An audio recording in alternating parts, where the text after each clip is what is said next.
Irmãos e irmãs, paz e bem, 17º dia do nosso estudo, da nossa reflexão sobre o livro do Deuteronômio. Hoje nós vamos refletir sobre o capítulo 18, um capítulo que vai nos apresentar temas interessantes, como o lugar dos levitas e dos profetas. Que nós possamos então abrir nosso coração para acolher esta palavra que Deus nos dirige neste dia.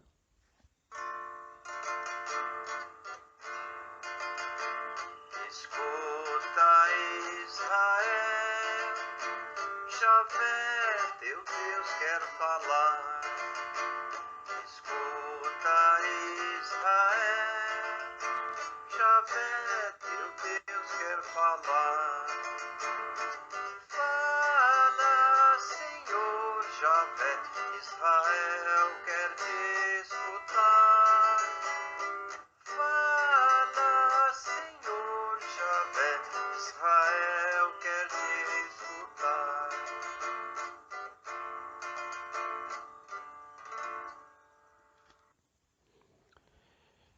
Não haverá parte nem herança com Israel para os sacerdotes levitas, para toda a tribo de Levi.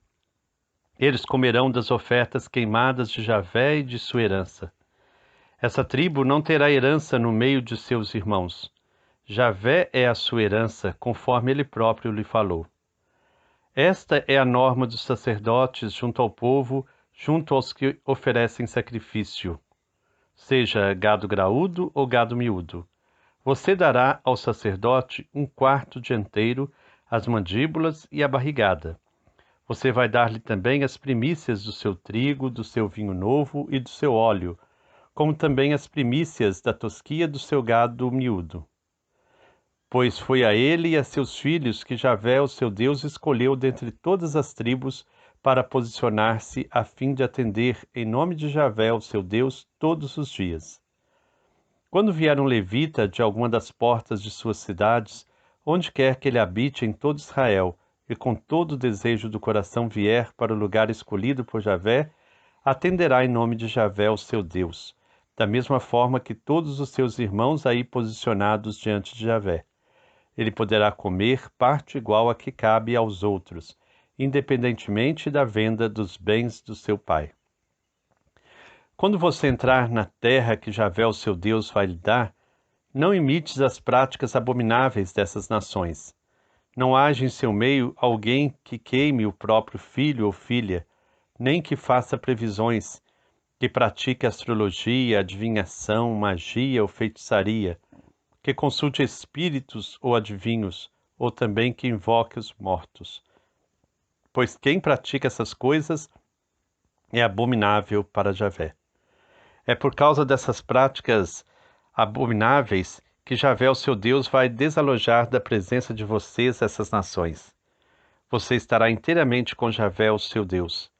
As nações que você vai conquistar ouvem astrólogos e adivinhos, porém Javé, o seu Deus, não permite que você faça isso.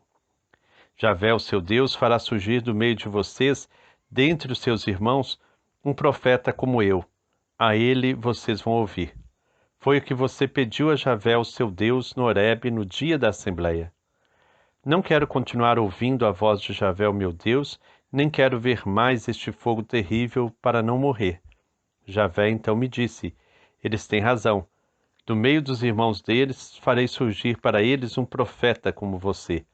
Vou colocar minhas palavras em sua boca, e ele dirá tudo o que eu lhe mandar. Se alguém não ouvir as minhas palavras, que esse profeta vai pronunciar em meu nome, eu mesmo pedirei contas a essa pessoa. Contudo, se o profeta tiver a ousadia de dizer em meu nome alguma coisa que eu não tenha mandado, ou se ele falar em nome de outros deuses, tal profeta deverá ser morto. Talvez você pergunte em seu próprio coração, como vamos distinguir se uma palavra é ou não palavra de Javé? Se o profeta fala em nome de Javé, mas a palavra não se cumpre e não se realiza, trata-se então de uma palavra que Javé não disse. Tal profeta falou com presunção, não tenha medo dele. Palavra do Senhor. Graças a Deus. Este capítulo ele é muito interessante. Numa primeira parte fala da questão dos levitas. E é interessante que a lei quer garantir que os levitas do interior, aqueles que vivem nas pequenas cidades, tenham também acesso ao templo. É o fim daquela divisão dos levitas do templo de Jerusalém e os levitas do interior. Um preconceito que muitas vezes ainda predomina tanto dentro de nossas igrejas, dentro de nossas comunidades. Muitas vezes nós julgamos aqueles que são da matriz os mais importantes e os que vêm das comunidades menos importantes. Esse texto quer mostrar a importância dos levitas do interior com os levitas que viviam em Jerusalém, que eles também devem ter acesso a tudo aquilo que os levitas de Jerusalém tinham. Já a questão dos profetas é muito interessante também, fala da importância do profeta dentro da comunidade. E o profeta, ele não é institucionalizado, não há como prender o profeta dentro de uma instituição, porque o levita fala da lei, daquilo que está no livro, mas o profeta fala da palavra de Deus que não está no livro. É o alerta de Deus que vai dando de acordo com as inspirações. Por isso, se interroga como vamos distinguir se uma palavra é ou não de Javé. De fato, distinguir a palavra de Deus no mundo de tantas palavras é tantas vezes complicado. Muitas vezes se fala tanto em nome de Deus, mas não se fala a mensagem de Deus. Quantas vezes se manipula a palavra, se manipula a lei, se manipula as letras da Bíblia em benefício próprio, fala-se com presunção. Então, discernir o que é de Deus num tempo de tantas palavras vai se tornando muito difícil. E aí, o critério que se coloca no final desse capítulo 18 é que se a palavra não se realiza, não é palavra de Javé. Mas muitas vezes nós vivemos no meio de tantas artimanhas, de tantas enganações, que nós temos a sensação de que a palavra está se realizando. E, na verdade, é tudo enganação, é tudo forçação de barra, normalmente, e dissimulação. Quantas vezes acontece isso? Então é preciso a gente ter discernimento, clareza, para perceber se é Deus falando ou se é a presunção humana. E mesmo quando aparecem sinais, se esses sinais são de fato sinais de Deus ou são sinais ilusórios, passageiros, enganadores. É muito interessante a lista que o capítulo 18 apresenta para a gente de práticas que não se deve ter. Né? No versículo 10, fala das diversas práticas que não se deve ter. Previsões, astrologia, adivinhação, magia, feitiçaria e tantas outras coisas. Mas é interessante a gente perceber, por exemplo, no livro dos Números, nos capítulos 22 até 24, que Balaão é um adivinho. E até os filisteus os consultam. Mais adiante nós vemos em Isaías o relacionamento com os filisteus, como que os filisteus tinham de fato uma relação com o povo. No Egito, José, ele faz previsões, né? A questão dos sonhos, a gente conhece lá no livro do Gênesis. Manassés, no segundo livro dos Reis, também tem essa prática. Então, a questão da magia. E quando a gente pega no início do Evangelho, os primeiros a poderem contemplar o menino nascido em Belém são magos que vêm do Oriente, astrólogos. Então, é muito interessante a gente ver que da palavra de Deus há uma relação muito forte com essa questão da astrologia, das previsões, mas o texto de Deuteronômio proíbe drasticamente isso. Por quê? Porque, como nós já falamos aqui, há uma busca de identidade do povo. E eles estão ocupando uma terra que já era ocupada por outro povo.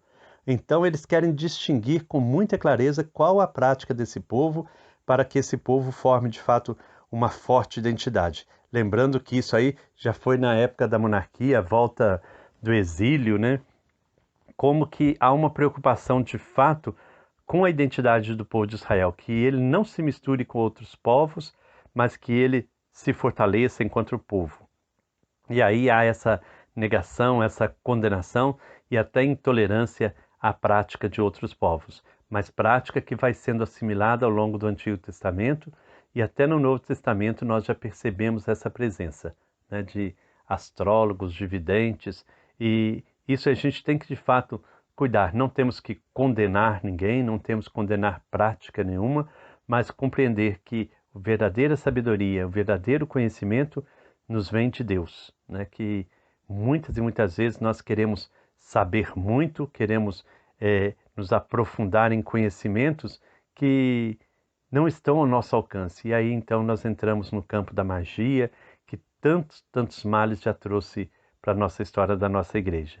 Então é preciso a gente ter discernimento, ter clareza, mas nunca ter intolerância nem condenar, mas que a gente tenha de fato sabedoria para buscar o discernimento pela palavra de Deus, pela tradição da nossa igreja, pela busca de diálogo, de entendimento com outras ciências, com outros conhecimentos religiosos, sem condenar, porque muitas vezes nós condenamos facilmente os outros. Achamos que a outra religião é apenas magia, feitiçaria e etc. E assim achamos no direito de condená-las. Ninguém condena ninguém.